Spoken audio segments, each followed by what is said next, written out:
Oil field کی protection دے گا۔ یہی offer امریکہ نے تمام اوپیک نیشنز کو دی۔ اس دوران 1971 سے 1973 تک کئی ایگریمنٹ امریکی حکومت اور عرب ممالک کے درمیان ہوئے۔ یہی وہ دور تھا جب عرب ممالک اسرائیل سے بری طرح مار کھا چکے تھے، اور اسی بلیک میلنگ میں امریکہ عرب ممالک کو پروٹیکشن دے رہا تھا کہ یا تو وہ اپنا آئل امریکی ڈالر کے بدلے میں بیچیں یا پھر اسرائیل کے ساتھ ایک اور جنگ کے لیے تیار ہو جائیں۔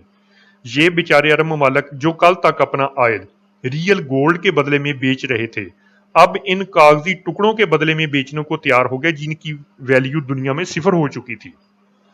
اسی معاہدے کو پیٹرو ڈالر کا نام دیا گیا، جس سے امریکہ انتہائی طاقتور ہو گیا۔ لیکن اس کے ساتھ ہی عرب ممالک کو بہت جلد اپنی غلطی کا احساس ہو گیا، کیونکہ امریکہ نے عرب ممالک کو بیوقوف بنا کر ہر قدم پر اسرائیل کی ہی سپورٹ کی۔ جب بھی کوئی عرب ملک اس معاہدے کو توڑنے کی سوچتا ہے تو اسے صدر صدام حسین اور کرنل قذافی کا انجام یاد آ جاتا ہے۔ اصل میں امریکہ کو عرب ممالک سے ایک قطرہ بھی آئل کا نہیں چاہیے تھا، بلکہ اس کا اصل مقصد صرف یہ تھا کہ دنیا امریکی ڈالر کے ساتھ ٹریڈ کرے اور امریکہ کا ہولڈ پوری دنیا پر قائم رہے۔ یہی ہے اصل امریکہ کی طاقت، جس کی وجہ سے پوری دنیا اس کے پنجے میں ہے۔ یہ تو ہو گئی امریکی ڈالر کی ہسٹری۔ اب ہم اس امریکی کرنسی کی سٹرکچر جو ہے اس پر نظر ڈالتے ہیں کہ امریکی ڈالر کی پشت پر دو سیلز ہیں۔ ایک سیل میں ایگل ہے جو کہ امریکہ کے قومی نشان کی علامت ہے۔ اس ایگل کے ایک طرف پنجے میں زیتون کے درخت کی شاخیں ہیں جس کی 13 ڈالیاں ہیں، یہ امن کو ظاہر کرتی ہیں۔ دوسرے پنجے میں تیر ہیں جو کہ جنگ کی نشانی ہے، اور یہ بھی تعداد میں 13 ہی ہیں۔ ان دونوں کے درمیان امریکی شیلڈ ہے۔ امریکی شیلڈ پر اگرچہ ستارے موجود ہیں، لیکن کرنسی نوٹ پر امریکی ستارے جو ہیں شیلڈ پر موجود نہیں ہیں، بلکہ اس کے اوپر موجود ہیں۔ ان کی بھی تعداد 13 ہی ہے۔ یہ 13 ستارے ایک بڑے ستارے کی شکل کی ترتیب میں بنے ہوئے ہیں، جو کہ اسرائیل کے جھنڈے میں موجود ستارے کی مانند ہے۔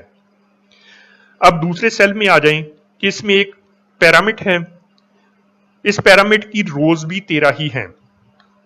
اس پیرامڈ کے نیچے لاطینی زبان میں نئی امریکی حکومت اور نئے امریکی دور کے بارے میں لکھا ہوا ہے۔ اس پیرامڈ کے اوپر ایک آنکھ بھی موجود ہے۔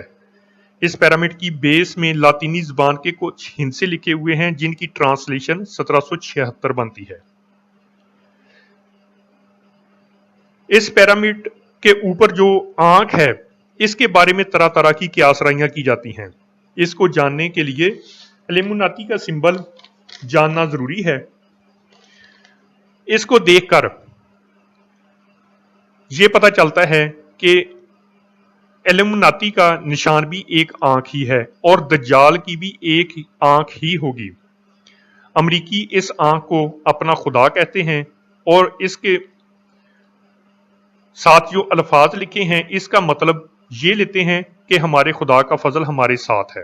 ان الفاظ کی تعداد بھی 13 ہی ہے۔ اب کرنسی نوٹ کے سامنے کے رخ پر آتے ہیں کہ اس کے اوپر 3 الو موجود ہیں۔